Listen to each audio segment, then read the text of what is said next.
live here to chat about this week's episode of television, and the unthinkable has happened. Well, a couple unthinkable. Well, let me not. We're going to get into some stuff during our news cycle, which has come up today. I'm so excited. But the unthinkable that has happened is that I watched episode 3 of Loki and Kate hasn't. I'm actually ahead of the curve on this one. I'm usually the late one. For example, anytime we start late, it's my fault. Kate's like prompt, on time, and I'm like scrambling to like get everything together. Anyways, let's take a pause. Let's take a preschool pause. And Kate, before we rush headlong into Loki and I try aggressively hard not to spoil everything, will you introduce us to the news of the week?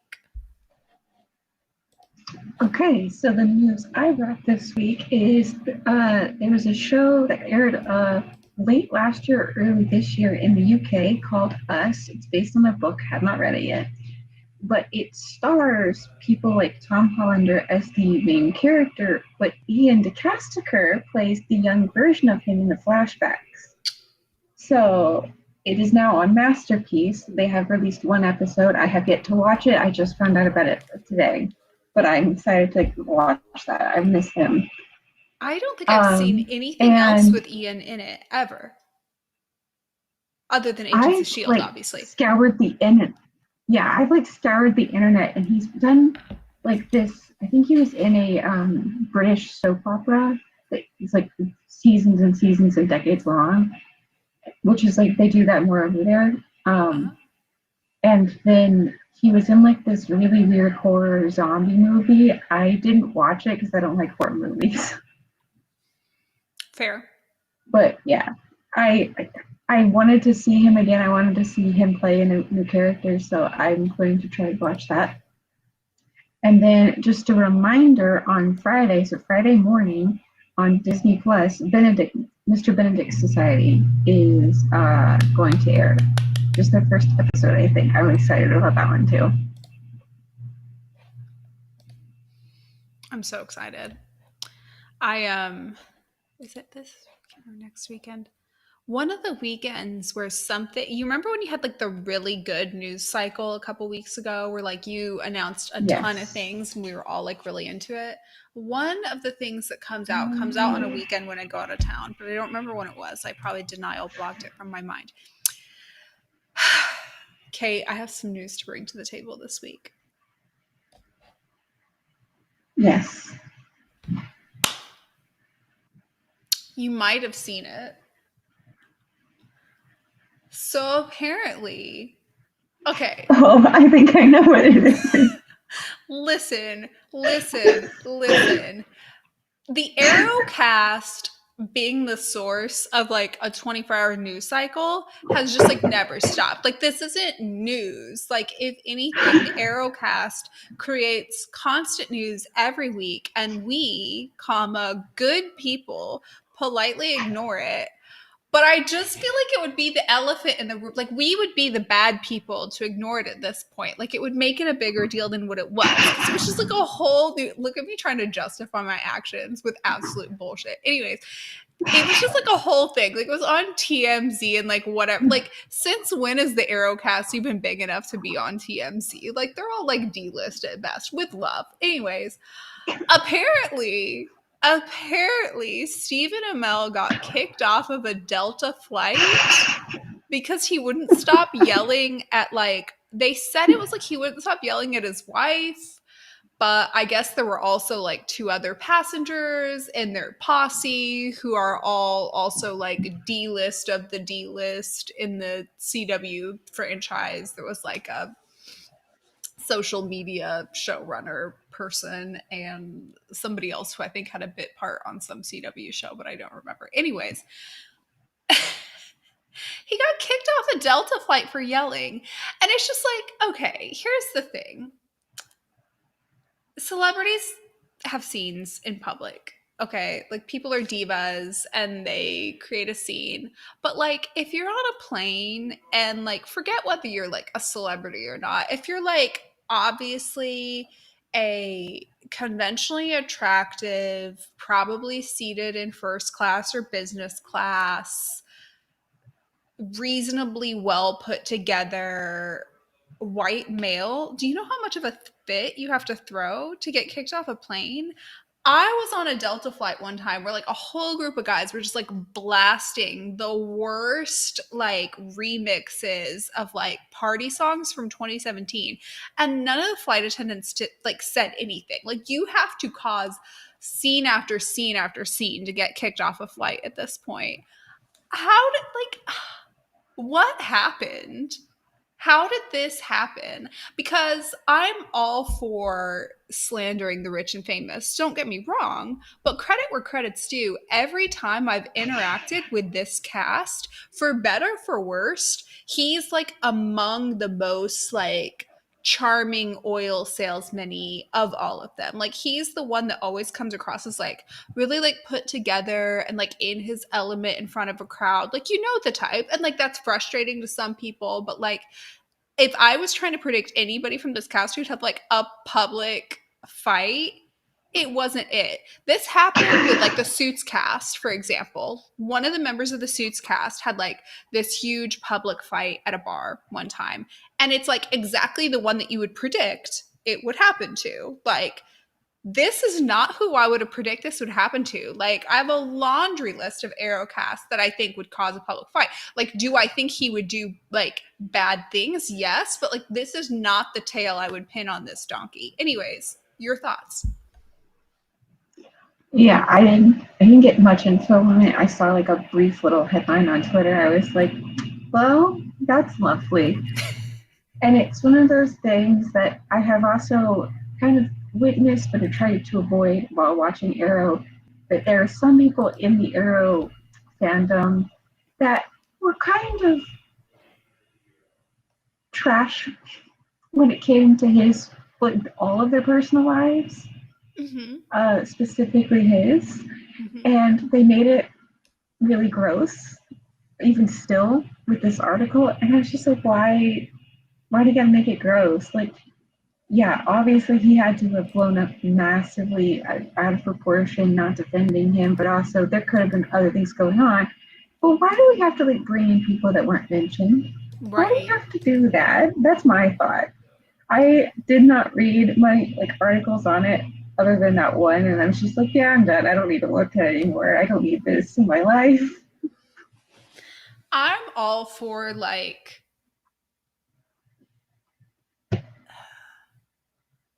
I like how I said earlier, like I'm all for like slandering the rich and famous. Like if somebody's rich and famous, like that's just kind of part of what comes through it. You become a public member, people are going to comment on you. You can dislike it and you can dislike people that do it, but like it's going to happen because part of your job is like getting yourself out there, whatever. Like hate the system, not the people in the system, whatever. But yeah, no, this one's just 100% on him, and it's like I just think it's I want to say like it's just unexpected to me, and everyone else seems to be like, oh, I knew it, like oh, of course, like CW people like throwing a fit and like causing whatever. Like apparently, you know, like we know this happens all the time. Like anybody in this industry is probably like getting in a fight at this or getting semi-arrested at that or whatever.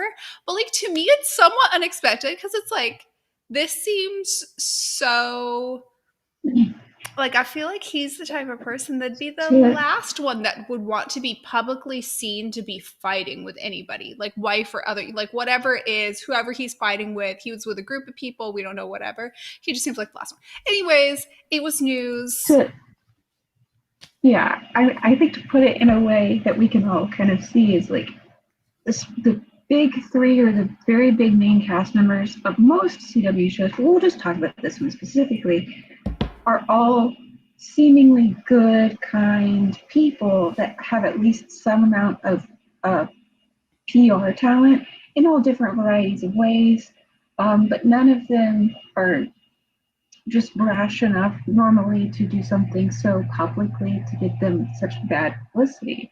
Mm-hmm. Whether you actually think they're good people or not, that's a different story. Right. I would have never saw the top person make such a big mess of it. There are Right. plenty of supporting cast members who were not as typically in the public eye that I could have seen made a public mess because they were not used to it and trained for it. But him, I'm like, you've done this for so long now, and you are a very Oliver Queen. Like, there's not a lot of difference between him and Oliver Queen. So him having anger issues or like inflammatory reactions is not necessarily a surprise, but him not being able to control it was for me. It really was. There's, okay, so obviously, like, doing what we do, like, we've all been to like cons or like met people who do this, that, or the other, right? And like, I don't know that I've ever, like, he's easily amongst the like top three most like invested in keeping a crowd type of people that I've met. Like, he is like there, like, you see, for example, some of the most media trained people that I've seen in person would be like the Stranger Things cast. Okay. Like, they are the ones where you feel like if you drop a pin around them, they'll clam up and stop saying anything. Like, they are giving you like the answers that they were told to say, and they're clearly like terrified of like giving a spoiler, saying the wrong thing, or like whatever. And it's very palpable around them. Very charming, but they're like, like, there's certain people that are very like clammed up. You have some people that are very like, um, you get a strong like sense of self from them. You don't get any sense of like the network controls them, or they're towing this party line, or they're delivering this agenda. It's like you feel like you're getting the person. Gina Torres was an example of that. She would go on a tangent. She's very like, present and charming when you meet her, and you just, for better for, you don't get the feeling that like she's delivering some agenda or trying to absorb you in. Like, you'll get lost and be like, this, you're in the presence of royalty, but you don't feel like you're being like drawn into something. There are some people that are just like trying so hard to charm an audience that it's palpable, and those are the ones, and maybe this is just something about my like judge of character, those are the ones that I feel would be least likely to like publicly get in a fight, but then like years later you find out that they've got skeletons in their closet or whatever. Anyways, clearly it was a slow news day because that made the news. So here we are, and I would just be Yes. remiss. It would be wrong if I didn't bring it up. You know what I mean? Well, you mentioned Mm-hmm. Superman and Lois. You mentioned Loki. Some other pieces that we have that kind of go with those is, with Superman and Lois, we have the other DC CW shows that we may or may not have watched this week. For me, may; for you, may not. And alongside Loki, we have some other, I'm like, I can't consider this another episode of something, but it's kind of another episode of something. We had Elizabeth, aka Oh, Wanda, on Hot Wings, and I just feel like that should be treated as an episode in and of itself. well, and then she was also on Late Late Show with James Corden last night. So Oh, shit, we I haven't were, seen that. yeah, it was last night, I think. It was lovely.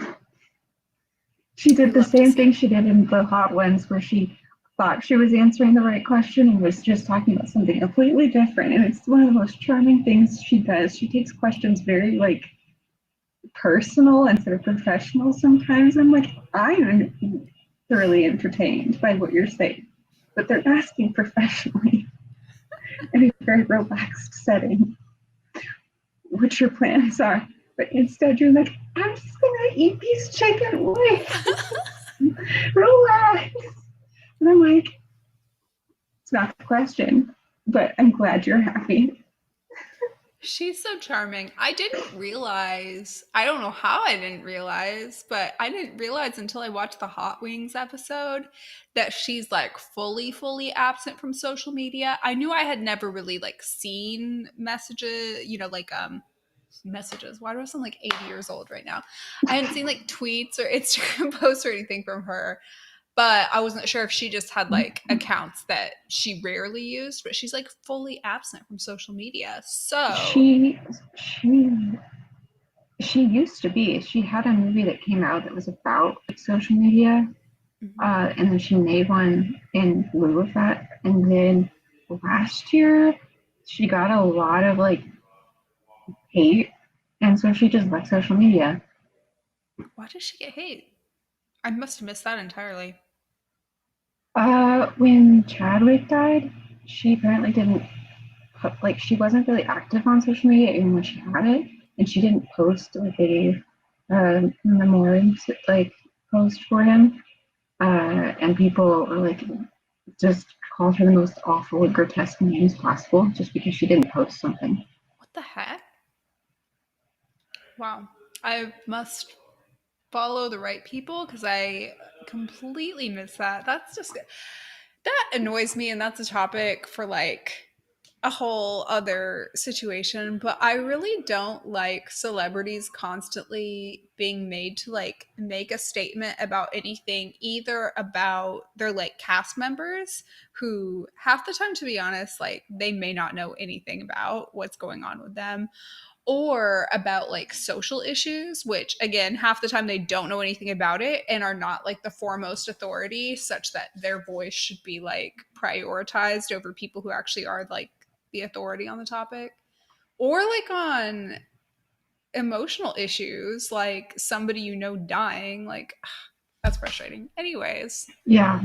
Well, it's frustrating because there's no like evidence that cause she's never really worked with him. She was in the in-game movie or like Infinity War movie with him, but like with the 9 billion other people.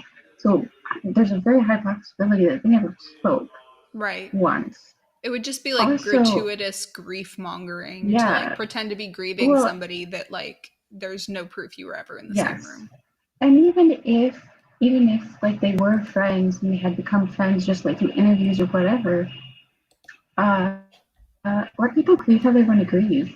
You know, Yeah. she's got two different entities that really explore grief, and then for her to be like just really pushed off social media because she didn't do performative grief, I was like, Right. okay, that's gross. Well, good for her for leaving. But I guess that kind of falls under like hybrid news slash new episode. There's a new episode of Elizabeth Olsen. Yes. And it's her apparently doing an interview, but Okay. also doing hot ones. It was really funny. What do you think we should dive into first? Superman and Lois or Loki? Superman House. Take it away. I was just gonna say, out of the probably like four Superman entities that I've watched at some length, I've watched some Smallville. I watched the Henry Cavill one because Henry Cavill. I've seen the Superman and Lois or the Clark and Lois TV show from the 90s. Out of all of those, this was my favorite adaptation of how they established their romance because of the small little details that they changed. They changed Lois being head over heels, like just going from an insanely intelligent woman to like putty on the floor whenever she just sees Superman. I'm like, I never understood that. Like, yeah, you can like get a little flustered, but she's still a reporter who like values her craft. I don't understand why she does this. Whereas they change it now, and she's like, she doesn't outright hate Superman, but she's like the shine and glimmer of it all is so like it's so uh, takes all the headlines that none of the real news is getting reported on, and then she basically takes what who she doesn't know is Superman and just takes him by the hand and goes, okay, this is real news, and this is what we really need to address. And I was like, wow, this makes everything so much better. I like Lois more now than all the other adaptations. It was just a brilliant little detail that made it so much better that she fell in love with Clark first, and that she loved Clark because he was such a great guy, and then grew to love Superman because she understood it was the same man rather than the other way around. I love the moment where Superman overhears her saying that she's in love with Clark. And normally I don't like that kind of thing. Like the trope of one half of the ship hears that the other half is in love, even though they haven't told them, like that kind of thing. But that was so well done. I'll also say, for some reason, and this is a good thing, this is a compliment, Clark and Lois working together in the early days on reporting gave me strong Mike and Rachel vibes from Suits. Did you ever watch? I can't remember if you watched Suits. I didn't watch Suits. Oh, rip. Well, they gave me strong Mike and Rachel vibes from Suits. So Mike and Rachel from Suits is like they were basically equals. Like she was basically top of the line paralegal and he was bottom of the line lawyer. So like essentially they lined up on the totems, the responsibilities. Words are so hard. I've worked such a long day. It's amazing I'm even speaking English at this point. they they would like work together and do like late nights and get like takeout and work on stuff, and then they'd have like all this tension because it was like, oh, we can't be together because this side or the other, and then, like stretch that out for a million seasons. And they weren't even like my top ship, but as it applies to Clark and Lois, 10 out of 10. Really enjoyed the sequence. I'm terrible. I'll turn on like any episode I'm watching that's like a DCCW thing. I'll turn it on. I'll shove my little pixel bud in my ear and I'll just like go walk around. I'll clean the house and make dinner, do whatever. And like a good 70% of the time, I'm not really looking at the screen. I'll frequently tune things out. And it's just like, it's somewhat background noise, but I absorb it a lot more than I'll like admit to myself. For this episode, I was actually like watching and interested the entire time. Not because it was hard to follow, but because I was actually very entertained. Mm-hmm. Oh yeah, like it was so well done, and I like how the first like 75% was strictly just the flashbacks. You get those like little glitches that the hint that this wasn't as it seemed, and then you get the plot twist. Obviously, that was so well done to kind of like quickly show us, okay, this is why this iteration is slightly different. Yeah, cool. It also told us the backstory of him before, like he left Smallville, and like well, no, once he left Smallville and goes and trains with Jor-El. And that was done really well because it did kind of like rush through it, but it didn't feel rushed. Like it felt paced really well to tell that story. And then what I really liked is actually after that plot twist, and you see what's going on outside of Edge. I know that a lot of people have issue with like Captain America, Superman types because they're the Boy Scout never does a wrong, like he's the least morally and ethically challenged characters. And while I get that, I always think that that's why they have the most potential and why I actually really enjoy those characters, because you make it into a character that's not like Oliver Queen level tortured, and it's just like a guy wanting to do good. But then he reaches a level of impasse of like, I want to do good, I want to save the world, but do I want that more than I want to protect those that I care about? And that to me is a really like interesting dynamic where it's like kind of taking this character who is known for being super principled and finding that one thing that makes them break their principles. It's a really interesting story, and like to see, okay, how is he going to get out of this? Is he fully going to break his principles, or is he kind of like tricking Edge, or what is he doing? And either way, there is some level of he's breaking his promise of like truth and justice, and in order to protect those that he has always kind of broken that for. So he's always lied about one thing, his identity. Why he lied about it was to create family, protect his family. So now that his family is threatened, he's starting to break down more of his principles, and it's going to be really interesting to see how that comes out and what they decide to do with that. It was interesting to me because it was presented in this context of his family's the most important thing to him. We buy that at this point. We bought that several episodes in. And while he still wants to, save the world, the earth, whatever, his family is still what is most important. And we see him kind of juggle that at some points previously. For example, when he left, dinner date with Lois to go save the world, or he's had to leave conversations with his son to go do whatever. But he always comes back, and it's sort of this balance. And you get the sense that if he was made to choose between his family and the earth, whatever, he might choose his family, even if he thinks he should save the greater good, the earth. So take that question then and apply it to his brother, because that should technically be part of his family. And his brother is presenting sort of a false dichotomy of, you either must leave the earth or you don't care about me. Like, he's forcing him into this dichotomy where he has to choose between family, different family, himself, his long lost unknown brother, and his people, his family on Krypton, and the earth.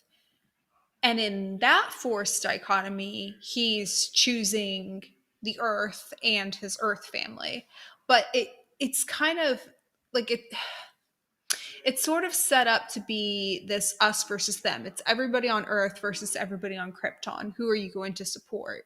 But I see it as almost this three-way thing where, like, you have the Earth as this global entity that he's trying to protect, and then he's trying to juggle that and his family, but it's forced into this triangle of, now he has two families and he cares about one more than the other in like this weird twisted way. It's a classic CW love triangle in a non-romantic context. Yeah, I mean, it definitely takes that, like, it takes two different tried and true, like, issues that heroes have to face, of like found family versus blood family, and like family versus the world, and it kind of smushes them together. Like, this whole arc started out very much as a found family versus blood family, and him choosing found family because he doesn't necessarily hate his blood family, he doesn't hate his lineage, he just doesn't see the um, he doesn't rightfully, he doesn't believe that their bodies should occupy humans' bodies just because Edge said that they're superior or whatever. But now there's this like dichotomy of like, you can only have one, and you pick one, you have to kind of do against the other two. So if he picks to defend his family, he also has to destroy Earth, which with the very end, Lois. Well, I feel like this is probably one of the, if not the best episode, one of the top 2 or 3 episodes this show has put out. This was also one of the worst lines, where Lois calls John and she's like, it's happening. And I'm like, okay, that's a little melodramatic, because Lois clearly knows that it's not the same, because Lois has seen where Clark has killed her. Now, if he's trying to protect her, killing her is not the option. There's so many like logical fallacies in that line that was just obviously written to create this like cliffhanger of like, oh no, like, he's gone evil. I'm like, is he though? I think somebody has to be the voice of melodrama. So it's by It's default. never Lois, so it was low. they're Like, they're like Lois all isn't drawing normally. straws, and she drew the straw this week. Yes, I don't know. It was such a good episode, and they had that one line. I was like, you could have done Is that it better. happening though? Okay, so here's my question for What you he said then. it was. So you mentioned this Yes. was one of the best episodes Superman and Lois has had so far. Fully agree. It was also, I think it was like their mid-season finale or whatever, because they're now on a break until end of July, I believe. July 27th is when they return. So there's a couple weeks off for them. So my question is, where do they go from here? Where should they resume after the break? And where do you predict the story goes for the remainder of their season? Because they're burning through story very quickly, I would say. I don't really know. In the trailer, did you watch the trailer? Because sometimes you don't. I did. Yes. Okay. In the trailer, we saw the man himself, John Daigle. So there's In kind definitely of a military a context ish. yeah, like well, he was in the military base, which is where a lot of this stuff is happening. Right. Anyway, there's the question of like because we're still not really sure where in the timeline this show is. It hasn't interacted with any of the other shows yet, so that's a question that John will probably answer. I haven't watched his other appearances in the shows, but I know he's been in like every other show this season. So I don't know what his story on those shows have been, but I'm assuming he's going to play a large part in kind of explaining the multiverse. Like he's going to be like, there's other characters that understand the multiverse more, but John is a very grounded character. And for some reason, Superman and Lois has actually turned out to be a fairly grounded show. So, like, putting Barry or Sarah in that mix would be very odd. So it makes sense why they picked him, even though he's not the expert. But he does know probably more than Lois and Superman, so he's probably going to have to come in and be like the pure good to John Irons' questionably good source of information on the multiverse and explain how, yeah, Superman killed Lois in this timeline, but or universe, but in this universe, this is how it's different and all this stuff, and explain why there's still different universes, even though we were told that it was one universe, and like, but I think that I'm makes sure that that's a sense. big part that he's gonna play. And he is sort of, I mean, he's the last remaining glue that can kind of bring them all together if and when they attempt another crossover like thing. I say if as if it's not already announced, but yeah, we'll see how it goes. I'm curious to see if there's a tonal shift following the break for the latter half of the season. And I will say their mid-season finale kind of set a high bar. It was a very good finale, and I have high expectations for the latter half now in a good way. I will say, looking at the time, we have 20 minutes and you've got some good theories about Loki. So I want to transition to Loki, and all I'll say about this week before I turn it over to you, so as not to give away spoilers, is that what this show needed more than anything else was women. And that is why you're going to love episode 3. We finally get a woman with more than 2 seconds of screen time. Although I love all the other women on the show as well. Specifically, what's her name? Ravon. Is it Ravon? Yeah, the female names in the show I keep losing, but Yeah. like the judge slash agent character, Yeah. like the go between the agents It and starts with the an R timekeepers. A, and it's like not.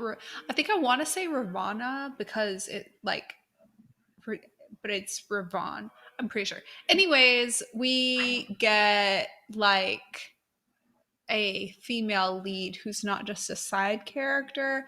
Love to see it. She's great. This episode was great. Episode 3, has like this very magical feel to it the entire time. There's a lot less being in an office and a lot more magic, I guess I'd say. There's a lot more wittiness and in a weird way, a very weird way.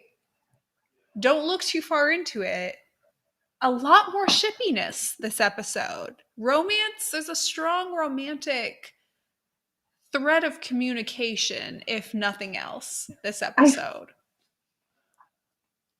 I thought that might be a turn that they were going to table. And I was like, I don't know how I feel about this one, but we'll see when I watch episode 3. We'll see what you So, think. But for um, now, I want your so complicated the theory. last, okay. Yes, sorry. Talking So, stick, all yours. um, so in my previous freakouts over WandaVision, I talked about psychology and eventually got into metaphysics. Well, we're back in metaphysics, okay? So there's this concept in metaphysics called determinism and libertarian determinism. I am not an expert. I just have done mild research, so I could be entirely wrong about these names. However, essentially what it's basically saying is you cannot have predetermination and free will at the same time. And you cannot have, at least you cannot have it naturally occurring.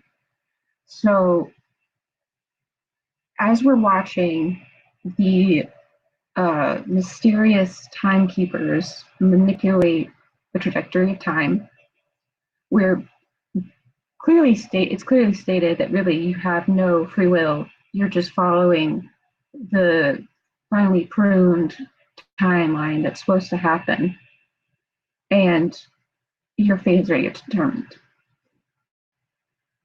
My understanding of that then leads me to believe that because it's such a set in stone concept of how this works, and and then take into understanding with the multiverse, oh gosh, multiverse of madness coming up. Um, this is definitely going to end in a like a breaking of the timekeepers. They're going to end in some way.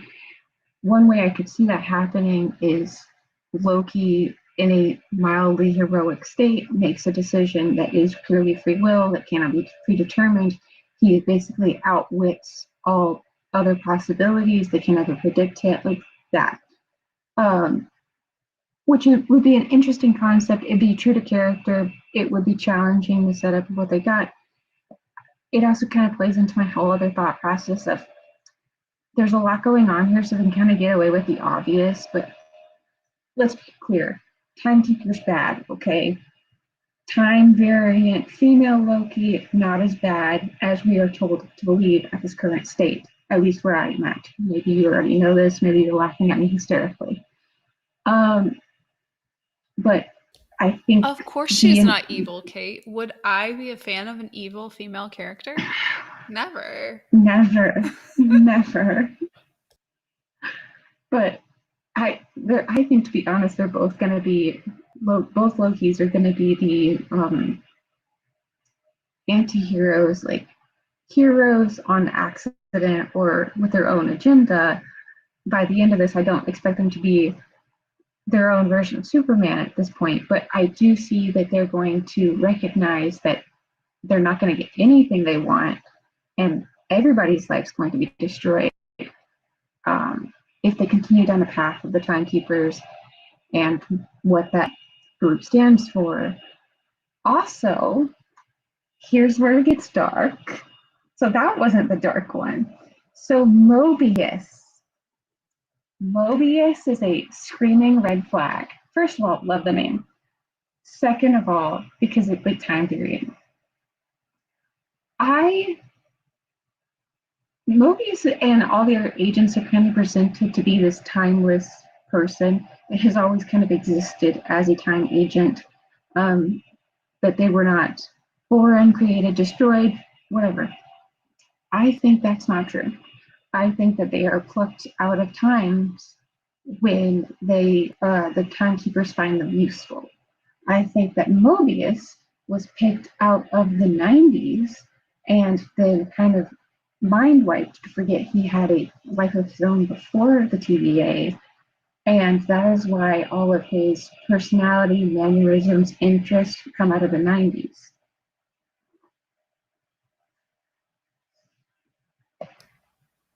Similar to how they've essentially plucked Loki and made him work for them. But in his case, he doesn't think that he is just a mindless employee of the timekeepers, he knows that he's sort of under their capture.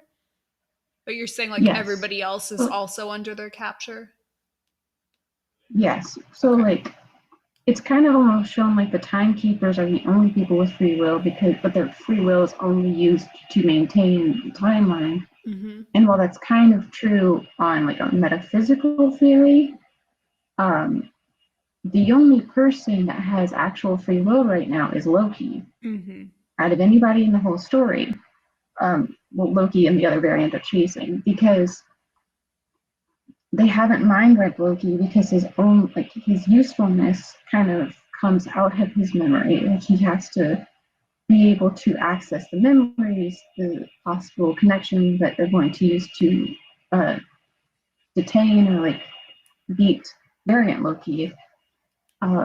So they can't mind wipe them like they do with everybody else I who have a has question about very that has to do distinct. with motivation then. So we're Yes. we're told early on that like the timeline is sacred, right? And in stories like this, like take any comic book knowledge out of it, take any knowledge of prior characters out of it. Sometimes in stories, we are simply told as a part of world building, this is sacred or this must be preserved or whatever. And it's not always what we as a viewer will like innately morally understand. Human life is sacred, human life must be preserved so humanity doesn't go extinct in a post-apocalyptic whatever. Sometimes we're also just told in world building this specific totem is sacred or this specific location is sacred or whatever, and we're just forced to believe it. So when they say the timeline is sacred, I bought into that at first, that it must be this timeline and we can't have variations. And to them, based on their belief, it is sacred for some kind of ethical or moral reason that I may or may not believe in. But I've started to wonder, is it possible? So however many timekeepers there are, and if they told us how many there are, I've forgotten, or it was in one year or not the other, whatever. How many timekeepers there are, is it possible that it's not just like they're bad and exuding power for no reason, but like, do they want this specific timeline because they simply benefit from it in some way personally? This is the timeline where they get rich, or this is the timeline where one of them survives, or this is the timeline where one of them gets the girl, or this is the timeline where one of them achieves total world domination or whatever. Like, is it possible this is just a committee of powerful people? This isn't a spoiler, this is a theory. They don't address this at all in episode 3. But I'm just wondering if it's like from a like 5 people got together, they looked at every possible permutation. I'm pulling the number 5 out of my ass. I don't know how many of them there are, even if they told us.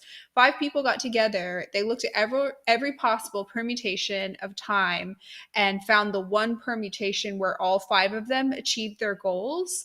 And I assume from a storytelling standpoint, it's not that all 5 of their goals are evil. I would say like there's probably like 2 of the 3 are evil, 2 of the 3 are empathetic and human, and like 2 of the 5, you get what I'm saying. Like they split it up, whatever. There's like a mix of somebody's trying to keep their dead kid alive and somebody's trying to take over for the 5 continents. And they simply do that, and we're powerful enough with like access to the Infinity Stones or whatever controls the Marvel universe that they're doing this, but there's literally no like sacredness or mysticism to the timeline. Is that possible?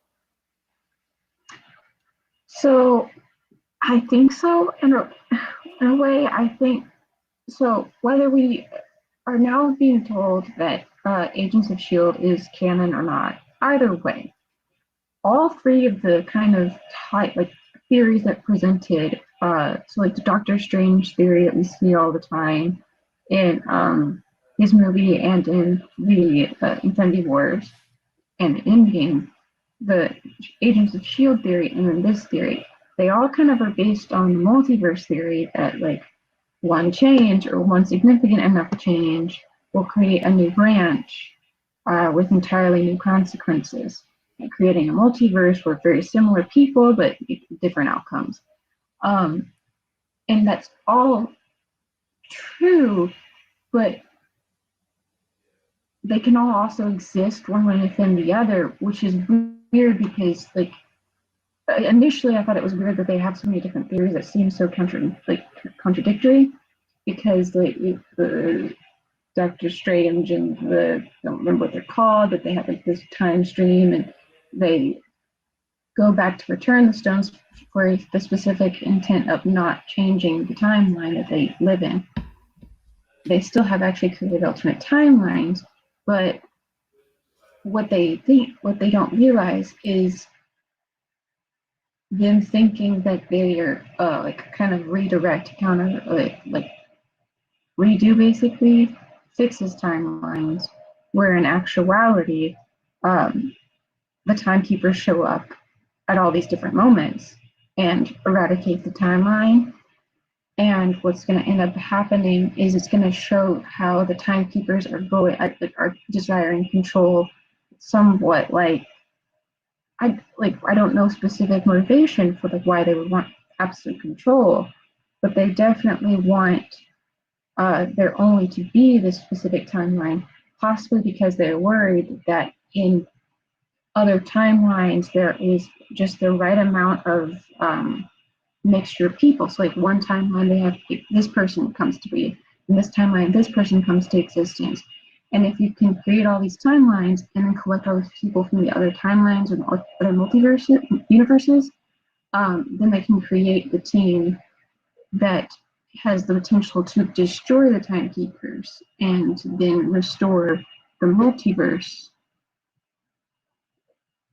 That's the one I can think of, is that they've been here the whole time kind of destroying time anomalies to make it seem like we've always fixed time, when in actuality it's been them.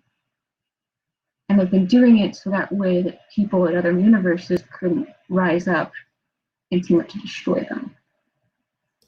Much like how there's that question about like why the Eternals have existed but never stepped into the Marvel movies. Right. The possibilities are endless. They could be on a different timeline for all we know. Mm-hmm. So if this is set, there's a lot to wrap my head around. So if this is setting up for Multiverse of Madness, where does it have to end the season in order to set up for a story to start within that sequence? I mean, they could destroy the timekeepers in this show, or they could be building up to like destroying the timeline in this show, and then using the people they encounter in the Multiverse of Madness to destroy the TVA, the timekeepers. Mm-hmm. Either one to me makes just as equal amount of sense.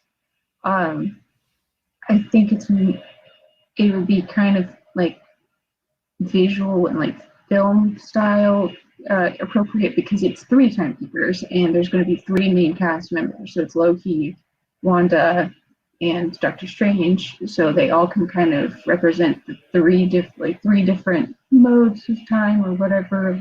So I'm not crazy. They haven't said how many timekeepers there are. I thought there were three, because there was three statues in that office. Okay. They could be more. There could be more, and I could be off on that. But if there's three, I think they're going to be in the Multiverse of Madness. Okay. 3 for 3. That makes sense. Okay. 5 minutes left on our time for today. If time is even real, who knows after this. So, setting Loki aside, while my brain continues to melt out of my ears, was there anything else that you watched this week that needs to be brought to the table? Not watched, but read. I read the first short story in this book that you gave me, and I have a feeling. Okay, remind me which one was the first one in that. I don't remember the order. So it's the closed door. The closed door, where she's a little girl born to a family that doesn't want her. They kind of raise her with a very neglectful and controlling attitude. And she meets the girl across the street. yeah, meets the girl across the street. They tell her to get lost. Yeah, like it's Yeah. the whole thing. Um, Before I started reading it, I saw online somebody say it was like a 1930s version of Jane Austen with more like the writing style was Jane Austen. And if that's why you gave it to me, I'm like, yeah, perfect. Like that was exactly why, because I was reading it and like there's this like level of like casual just directness that is very much in Jane Austen about how awful things are, Mhm. and like it doesn't go into any detail. Like it's not it, but it's so much death by a thousand cuts that I'm sitting here like that was a perfectly plain, like not hurtful sentence, but I am in such agony right now. I feel like it's Jane Austen with worse mental health, which is saying something because Jane Austen's mental Yes, health is not a shining star.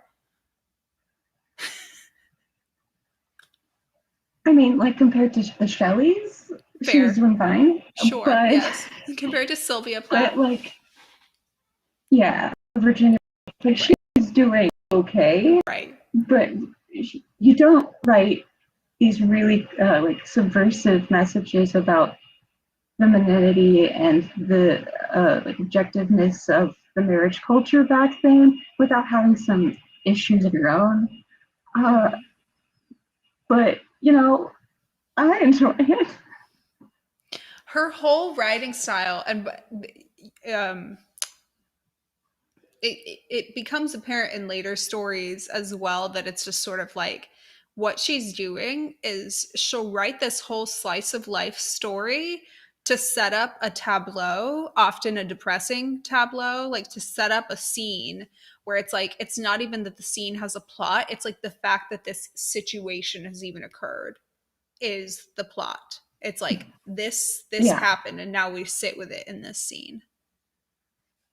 Well, and I think that's why it's so great because normally, especially modern like, writers, I don't love slice of life books, movies, TV shows a lot of the time because there's not like a attention to detail. There's a lot of like just chaos and like rushing through and needing to checkpoints of what you want their life to look like.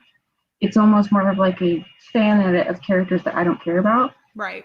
Um, but when slice of life is done well, it's not done like there are some times where it's absolutely terrible, just absolute abuse and neglect in these slice of life stories.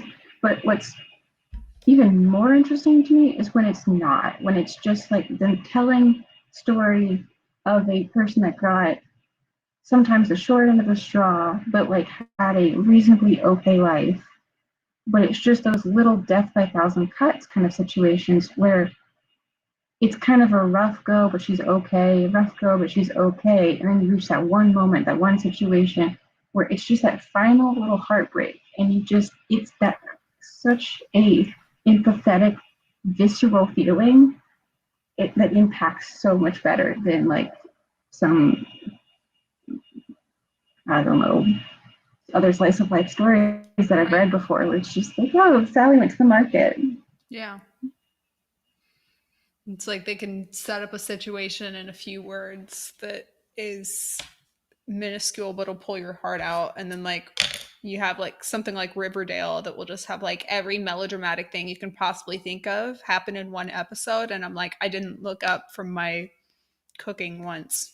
Yeah, yeah. I mean, just like in this one, the motif of the closed door, like it's something so because sometimes with symbolism and metaphor you go like over the top and it's so aggressive, but with like this and I think people like Jane Austen and Dorothy Whipple, there is symbolism in metaphor, but it's very slight, it's very realistic, it's very much more like this has grown to mean something to them, they associate this with this, and just that brief reminder to the reader that they also like, it just kind of hits the same way, and it's done so much, it does so much more because there's not that melodrama. It's just like this is actually happening and it really sucks. There's a cemetery here that I like to walk through. It's an old cemetery. It's not very active or anything like that. It's treated as a park. People go running and take their dogs through it, and it's essentially like a park. And I read a good 2/3 of the stories while walking and chilling in the cemetery, which just adds to the ambiance. But happy you're enjoying it. I'm very much enjoying the books that you lent me. I've read a few pages of the what's the 60s band one? The Oh, 20 Daisy Jones. Yes. And it's sitting on my windowsill next to my favorite water bottle. But the one that has the place of honor of my reading spot is the word one. They're really getting The me word there. exchange. The word Yeah, exchange, yes. yeah. The word They're really exchange. It's getting a me there. slow read, because, I but it's worth it. I'm so enjoying this book, and it's not because of any one character. It's because of the whole environment that they create. There were a couple character for every single character. There's been a couple character traits that have been intentionally given to them that clearly make them like a more complex and well-developed character, but are not traits that I personally like in a person, and it made me more interested in them. I got to the part where they mentioned that the lead character Anna, um she was raised like she wasn't raised like super rich, at least as far as I can tell, but she was raised pretty rich, I guess I would say. And at one point Hmm. her boyfriend, who I don't even like, the one that I dislike, is basically like Hmm. inviting her on a vacation. And because she was raised with money, she didn't necessarily understand um, the importance and the finances behind just the not taking money seriously, and like the innate kind of like, it's not ungratefulness because you never have to be grateful to like a guy for taking you on vacation, but like the distance from it is something I usually dislike so much in a character. But in this case, it made her like more complex and interesting to me. That the guy that I'm referencing, the initial boyfriend that I dislike him very much, but then they also give him a couple character traits when they're talking about how he talked to the other guy who is going to be her love interest, that also made him feel like a real human and not just like some stand-in jock who's there to be the first guy that she dates in the book but then eventually moves away from. There's just these choices that they make that are very bold in that. And then there's obviously like the whole plot line and the mystery of it and Hmm. whatever that I'm actually invested in, because we've never actually met her father present time as far as I've gotten. It's only her talking about him and like past conversations with him, and yet her father is well developed enough for me to be like, oh, he reminds me of this person that I know in real life, whatever. Anyways, very Hmm. much liking the character development in this book. Oh yeah, the character development and the it's kind of like that urban sci-fi where it's kind of sci-fi, but it's not like new planets or anything. It's just this one element is introduced. You're like, oh, okay, I can see this. And it's Right. realistic enough that it's not even fully sci-fi. It's just like, somebody messed up. Yep. Um, and so because of that, the world building is so well done. The character development is so well done. Uh, just the style of writing, the fact that she creates new words all the Mm-hmm. time, it slows you down because you have to really pay attention to what you're reading. But you're like, but it for what the story is, it makes perfect sense. Right. And then like the footnotes, I loved that book. That was the first book I read this year, and I it's my favorite book so far. I'm thoroughly enjoying it, and it is the one that's in my current read spot in my house, I guess I would say. And Mm-hmm. very excited. In fact, I'm going to go read more of it tonight.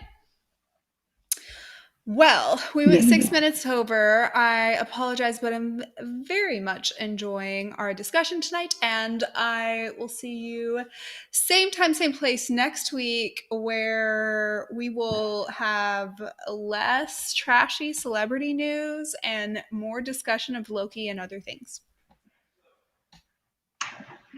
That is to be hoped too.